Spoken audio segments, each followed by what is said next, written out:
It's a new day, guys, and you know what that means. New patch notes for our favourite Stockholm Syndrome game, Dead by Daylight. Now, if you're like me, you dread any time new patch notes drops and what they've managed to ruin this time around, because let's be honest with ourselves, the odds of the changes being bad are usually in the upper percentile. This time around though, they actually seem alright.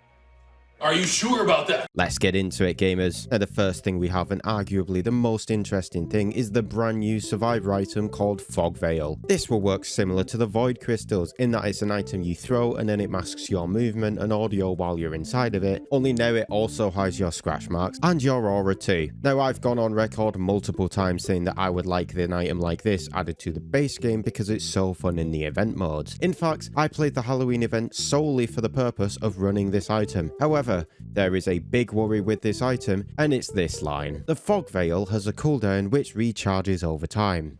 This is not okay. This needs to stop now. Meaning that this item will be up for the entire match, the first and only item to work like this since it no longer has a resource like every other item in the game. Now, behaviour said, by moving to a single recharging use, survivors can use the Fog Veil multiple times per trial and don't need to be quite so precious about saving charges. Well, we're fucked. Behaviour. The entire reason this item was balanced in 2v8 and the Halloween event was because you either had to earn it or there was a limited number of them in the chests. These are the only things that kept this item's balance in check, and you've removed them and replaced it with a charge over time. The reason this was good was because you needed to waste 20 to 30 seconds to get this item, which is important because finding a survivor can take 20 to 30 seconds, especially on the weaker killers. Let's use an example. Let's say you're playing a killer like Myers, okay, and it's taking you 15 seconds to find a survivor. That survivor then throws a smoke bomb and you lose them. Well, you've wasted 15 plus seconds trying to find the survivor, and then you've lost them, so you're going to have to waste another 15 plus seconds finding another survivor. And then that other survivor also throws a smoke bomb and you lose them too. You've now wasted 30 plus seconds as a survivor for doing absolutely nothing but throwing your item. Then, unlike every other item in the game, it will just come back on its own, giving you the ability to lose the killer again and again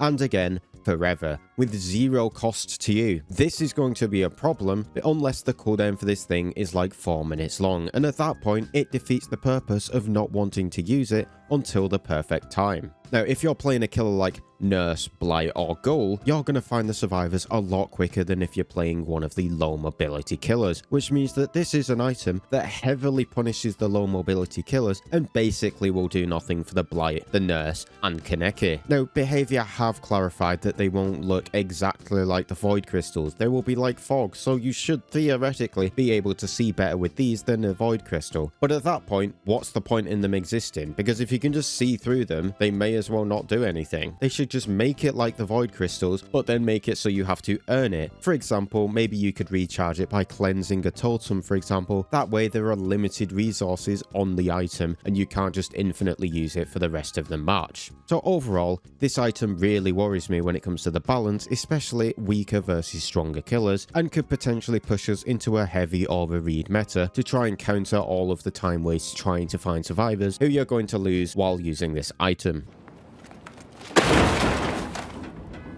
Next up, we have an update to the keys and to maps. Now, they're going to work off charges instead of working off time. So each usage of the item counts as one charge, which is not a bad idea per se. It makes it less cheatable. The changes themselves I don't have an issue with. So keys consume one charge to reveal survivor auras and whatever add-on you're using, for example showing the killer aura. It also costs one charge to open the hatch. You can also open chests quickly and guarantee a blue or above rarity item, and it can be rummaged by another survivor if opened this way. Maps will give windows of opportunity for one charge, and if you press the button again, it will show a light that will show the auras of generators near the beam to other survivors. All of this is okay. The beam for the maps actually has a use now, for example, which is nice, and the usage is streamlined a little more. The balance, however, comes down to the charges. How many charges do the items have, and how long is the aura reveal? If it's like 3 seconds of aura reveal with 5 charges, that's fine. However, if you can give these things like 15 plus charges with add-ons and the aura lasts for 10 seconds plus, they will be ludicrously broken. So whether these will be good or not entirely hinges on the length of the aura reveal and how many times you can do it. I want to see no more than 8 uses in a match personally. The next thing is we now have a buff to presets. We've gone from 3 presets to 7 presets, and you can have different outfits in those presets. Pretty nice all around, no complaints here. Love to see it. Nice. The next thing we have is another fantastic change. Keyboard and mouse is now available on console. No more will you be forced to play Killer with the atrocious controller input. Seriously, I don't know how you guys play Killer on console on controller. The solution here would probably be to actually make the controller input, you know, not dog shit. But hey, I guess this also works. Next thing, we got custom match improvements again. I'm here to tell you right now, we don't care. Let me tell you something. We don't. Next, we have killer changes. Pyramid Head, Clown, Knight, and Pig all got changes. The first thing we're going to start with is Pyramid Head. He seems to be nerfed overall. He got a range increase for Punishment of the Damned, and a duration of the jam lasts a little bit longer. However, they decreased the movement speed while Rites of Judgment is being used, meaning you can't walk around to zone with it. They've also added haste and endurance to the cages, and then reworked some of his add-ons. These are two massive nerfs when it comes to his consistency, while probably just making his double range add-ons a bit more base kit like they've done a lot with other killers.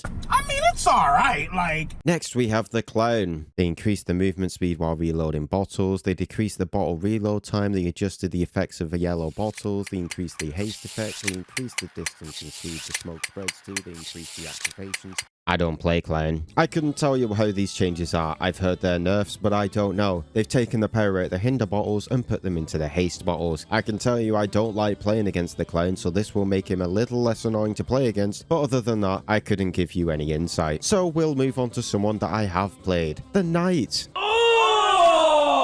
They've increased how far you can place his little friends. They've improved the placing mechanic as well, so hopefully it won't be as janky. These things I believe are referring to the flag spawn, so Assassin and Jailer's flag spawn in a little faster, while Carnifex's take longer. The Call to Arms add-on is also now partially base kit. Ooh, that's kind of small. I would have liked to see bug fixes on this killer more than changes, since I think in the grand scheme of things these changes won't really do much to him, while the bug fixes would make him significantly less annoying to play. But hey, what can you do? Next up, Piggly Wiggly finally got herself some buffs. Yeah. Yeah, baby. Yeah. Crouching is buffed across the board from movement speed to the speed actually going into crouch and out of crouch. Also, the tower radius fades faster when she does crouch. They also increase the ambush movement speed. Now the question is, will this make her ambush actually consistent and a usable mechanic? Let's be honest, probably not, just like the last time they changed ambush. But hey, at least Behavior can say they tried. That wraps up the killer changes. All in all, pretty meh. Now lastly we have perk changes, the things I'm normally excited for. Now I'll put all the perks being changed on the screen. I mean, wow. It really does feel like we're scraping the bottom of the barrel for these ones, doesn't it, guys? Hangman's Trick, Better Together, my excitement can barely be contained. We don't care. Let me tell you something. We don't care. Now it's important to note that the perks here are either getting adjusted to work with the new items better or they're getting buffed. And let's be honest, a lot of this is kind of meh. So let's just do the highlight standout ones that I feel are going to be important to point out. First, Deja Vu is not getting a buff. It's been confirmed by the devs it's getting changed because of the map item change, not because it's receiving a buff because it's a low pick rate perk. The only other worrying one I can see is Potential Energy. Potential Energy is the one that lets you move progress from one generator to another. There's no real way to buff this perk except removing the effect that removes tokens if you lose a health state, and if this happens it will be insanely abusable in a Swift to instantly put 80% progress on the last generator for free. So let's pray that that's not what they're going to do for it. Lastly, for the killer perks, hopefully they don't dumpster Franklin's. Dragon's Grip doesn't need a buff in my opinion, so who knows what they're doing with that, and who cares about Hubris, Overwhelming Presence, or Hangman's Trick. If you want to buff Hubris behavior, nerf Vigil. Insidious is the one that I'm excited for, because many moons ago I read a suggestion on the forums to make Insidious give Lethal Pursuer but for the undetectable effect as a secondary effect, so any form of undetectable will gain extra time. If they do this, I will adore Insidious, so I am hoping that that's what they're doing there, but let's be honest, they're probably not going to. But that's the whole patch notes. We'll be streaming the PTB if it drops tomorrow, so stop on by if you're interested. But other than that, I'll catch you guys in the next one. Bye for now, gamers.